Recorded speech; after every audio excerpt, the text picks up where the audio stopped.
सब लोकर करब আমার দাদা বলেছে আমার নামের সম্পত্তি না আমার বাবা উনি আগে থেকে আমার আমার বই নামে লিখে দিয়েছে তাই তো দাদা বলেছে তোমাকে তোমাকে বউ করে না নিয়ে গেলে না আমাকে আমাকে কি বলে আমার দাদাটা না একটা সুলতান গো একটা সুলতান আমাকে হাতি পায়ে বেরিয়ে আগিয়ে লেগে অন্ধকার ঘুরে হাঁটতে লাগে গো অন্ধকার ঘুরে হাঁটতে লাগে সবাই একটু কাটা কিনতে দেয় গো সবাই একটু কাটা কিনতে দেয় ওতে আমার পেট বলে না গো ওতে আমার পেট বলে না আমি ভালো খাবার চাই না আমাকে আমাকে আমাকে শুধু যাবো কোন কোথায় বলতে হয় ভুলে গেছি তোকে আজ আমি আমার সামনে আপনি ঠাকুরই আমার হাত তুলতে পারেন না হ্যাঁ আর আমি ভাগ্যের কাছে ছেড়ে যাবো না বাবা এবার আমি যেটার জন্য শেষ চেষ্টা করবো আর আমার ভাগ্যই যখন আমাকে ওনার কাছেই তুলে দিয়েছি তখন ভাগ্যের লক্ষ্যকে মেনে নিয়ে আমি মেনে নেবো বাবা এবার তোমরা আমাদের বিয়ের আয়োজন করো হয়তো আমি চেয়েছিলাম রে মা হয়তো আমি চেয়েছিলাম পাগলা ভোলা মহেশ্বর যেমন এই দুর্গা মাকে নিয়ে সুখী হতে পেরেছে তুই তো তোর এই পাগলা স্বামীকে নিয়ে সুখী হতে পারবি না পাগলা স্বামীকে নিয়ে সুখী হতে পারবি না ওরে কে তোর কথা সাংবাদা উলুদি আজকে আমার দুর্গা মায়ের নিয়ে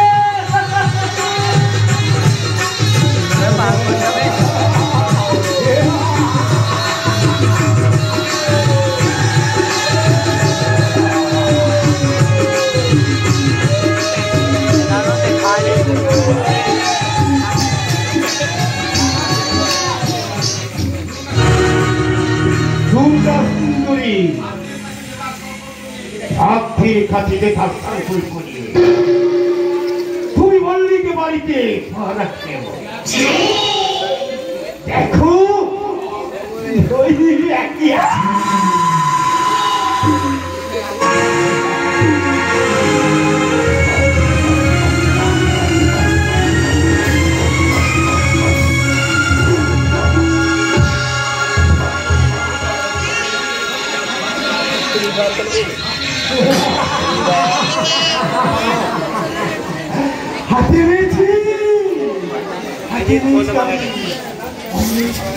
কুকুরগুলোকে ঠকা দিয়ে কাশ্মীর থেকে আমি ভালো ভালো খাবারগুলো হাতিয়ে নিয়েছি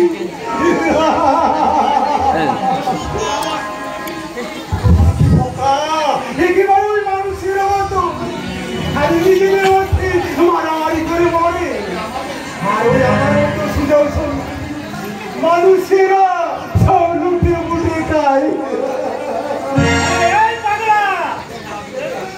আগে দেখলাম ওই ডাস্টবিনে কুকুরগুলোর সাথে নোংরা খাবারগুলো নিয়ে টানাটানি করছিল আর এখন কিনা ওই নোংরা খাবারগুলো নিয়ে ঘরের মধ্যে ঢুকে পড়েছি জানো এখন মানুষের থেকে কুকুরের ইজ্জত অনেক বেশি কি করে পাগলা হ্যাঁ মানুষের থেকে কুকুরের ইজ্জত বেশি নিশ্চয়ই তা না হলে যেখানে তোমার আমার মতো সাধারণ মানুষরা ঢুকতে পারে না সেই সময় ফেসিলিটি হাসপাতালে বিনি পয়সায় একটা কুকুর ডায়াগনোসিস একদম সত্য কথা বলছি না পুলিশ প্রশাসন জানতে পারলে তোকে হয়তো দেশত্রাই বলি বেঁধে পুড়ে দেবে জানি তো এখন যে গৌরচন্দ্র রাজা হয়েছে আর হবুচন্দ্র মন্ত্রী রাজত্ব চলছে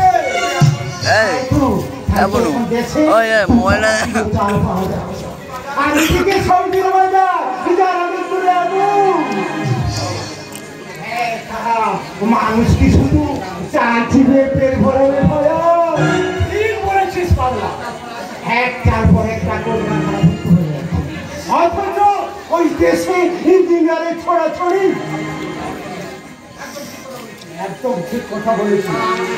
শালা একবার আমাদের এলাকায় একজন শিল্পপতি কারখানা বানাবে, কারখানার কাজ শুরু হয়ে গেল। ভাবলাম যে কোনো একটা কাজ শুরু করবো। কিন্তু হঠাৎ একজন নেতা মন্ত্রী এসে আমাদের এলাকার মধ্যে মানুষের মধ্যে গন্ডগোল বাঁধিয়ে কারখানাটাকে বন্ধ করে দিল। আর আপনার শালা যেই নেতাকে সেই নেতাই কারখানায় চাকরি করতে হবে। কে বলেছে রে? আমি তেলে ভাজার দোকান দাও ভাইয়া। ও শালা, তেলে ভাজা বিক্রি করে কটা টাকা ইনকাম হবে? এই জন্যই বলে এদেশের মানুষ একেবারে বোকা ভক্ত। আরে বাবা, দোকানের সামনে তেলে ভাজার দোকান আর পেছনে ঘর বোঝা, মানে চুল্লু কিছু বুঝলে তো ভাইয়া।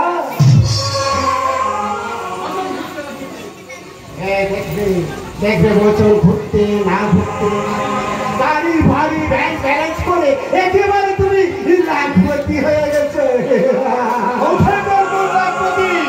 এই গরিব খামায় এটি ওই সেই পাগলটা না, যে কিছুক্ষণ আগে রাজশাহীর কুকুরগুলো তাদের খাবারের পাতাগুলো নিয়ে তাড়াতাড়ি করছিল। এই পাগলটাকে ঘরের মধ্যে ঢুকতে দেখে আমি ওকে তাড়াতে এসেছিলাম, কিন্তু এমন ভালো ভালো কথা সব বলতে লাগলো। নিশ্চয়ই ছেঁড়া কথায় লাখ টাকা খাদ্য ওর ব্যবস্থা আমি করছি। কিন্তু তুমি আপনার ভাইয়ের বিয়ে বৌভাতের ব্যাটারের কাজে নিয়ে এসেছিলাম, কিন্তু পেমেন্টটাই কোনো বাকি আছে। হ্যাঁ, পেমেন্ট ঠিক তাই না হয়ে যাবে। তোমাকে পেমেন্ট দিয়ে ভাবতে হবে না। আজ আমার ভাইয়ের ছিল শিক্ষা, তাই আমি একটু ব্যস্ত আছি। যাও। ঠিক আছে স্যার, তবে একটা কথা। হ্যাঁ বলো, কি কথা? এখানে এসে শুনলাম আপনাদের কি দুটো আছি। আমার বন্ধু আমান স্যার, আপনার কারখানায় যদি যে কোনো একটা কাজের ব্যবস্থা। বললাম না, আজ আমি একটু কাজে ব্যস্ত আছি, পরে দেখা করো। যাও। ঠিক আছে স্যার। হ্যাঁ ঠিক আছে। সবাই যদি কাজ নিয়ে ব্যস্ত থাকে তাহলে অকাজ কুকাজ গুলো করবে কে? তুই এখনই যাচ্ছি?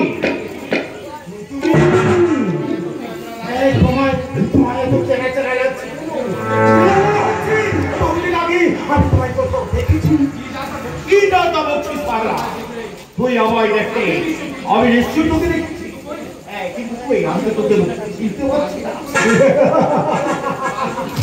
চিনতে পারবে কি করে? অন্ধ করে রেখেছি। তাই তো আজ তুমি মানুষ চিনতে পারছো না গো। তুই মানুষ? তোকে দেখলি তো একটা জানোয়ার বলে মনে হচ্ছে। পারলে আয়না একটু মুখটা দেখে নিস। তুমি কি কখনো মনের আয়নায় তোমার স্বরূপটা দেখেছো? আমার স্বরূপ? হ্যাঁ গো, এই তো আমি স্পষ্ট তোমার ওই ভয়ঙ্কর অদ্ভুত চেহারাটা। ভয়ঙ্কর অদ্ভুত? হ্যাঁ, ভয়ঙ্কর অদ্ভুত চেহারাটা। হয়তো তোমার শরীরটাই মানুষের মতো হবে, মাথাটা তো বিলকুল হায়নার মতো দেখাচ্ছিল। কি বললি?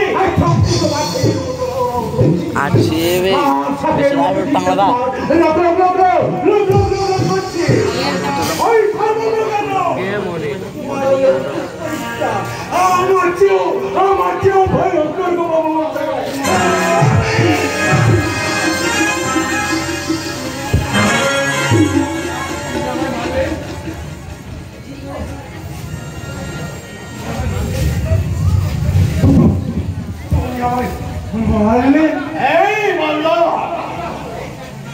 ভালো চার তো এখন থেকে চলে গেল, নইলে নইলে আমি তোকে গুলি করে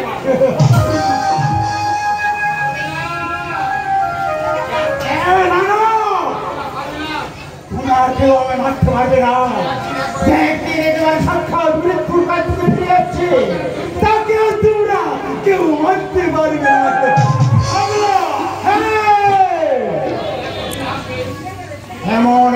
আছে মৃত্যু তোমার আর তুমি শুধু সবার কাছে দু হাত জোর করে প্রাণ ভিক্ষা চাইবে ঘরে ছোট্ট বন্ধ আর চিরেছে কালের শিষ্যে কালছে প্রদানত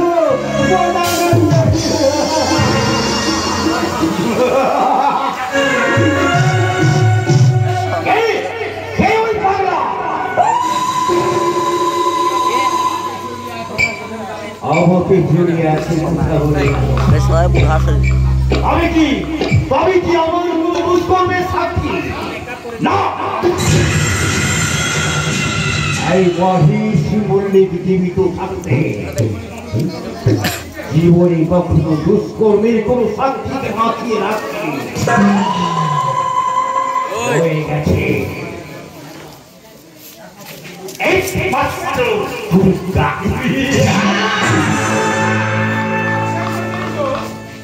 শুনবই তো এত নাটক করে আমি এখানে কিনে আনলাম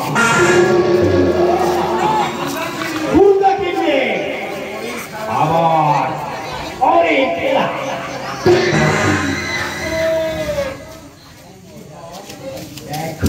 কি হয়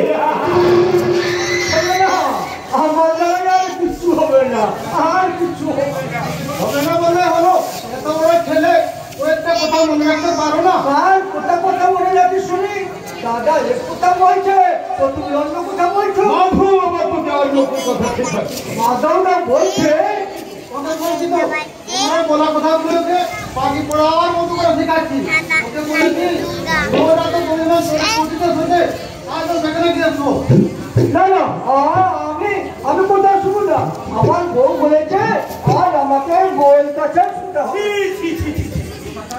বোকা কোথাকার কোথাকার শুনেছি আমি আর তুমি হলো এ বাড়িতে এসেছি আর তুই কিনা তার সঙ্গে সময় তোমাকে অসভ্য লম্পট পারি বলে আর আমি বলবে শোনো না গো আর আমি বলবে শোনো না তাহলে আমি পুরো সজ্জার ঘরে গিয়ে কি করবো তোর বউটাকে শুনতে বলবি আর তোর বউটাকে বললি চুপি গিয়ে সোজা ওই ঘরে চলে যাবে